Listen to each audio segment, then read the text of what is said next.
இறந்தும் மக்கள் மனதில் வாழும் சில மனிதர்களில் எம்ஜிஆரும் ஒருவராவார்.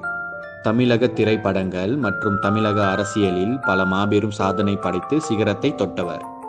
எம்ஜிஆரின் இயற்பெயர் எம்.ஜி. ராமச்சந்திரன் என்பதாகும். இவர் அப்பாவின் பெயர் மருதூர் கோபாலன் மேனன் என்பதாகும். அம்மாவின் பெயர் சத்யபாமா என்பதாகும். எம்ஜிஆர் கோபால மேனனுக்கும் சத்யபாமாவுக்கும் 5வது மகனாக பிறந்தார். எம்ஜிஆரின் அப்பா கேரளா பாலக்காடு பகுதியில் வடவண்ணூர் பகுதியில் வசித்து வந்தவர். பிறகு கேரளாவில் தனது சொந்த வீட்டை விற்றுவிட்டு இலங்கை சிலோனுக்கு சென்றார். இவர் சிலோனில் சத்யபாமா என்பவரை திருமணம் செய்து கொண்டார்.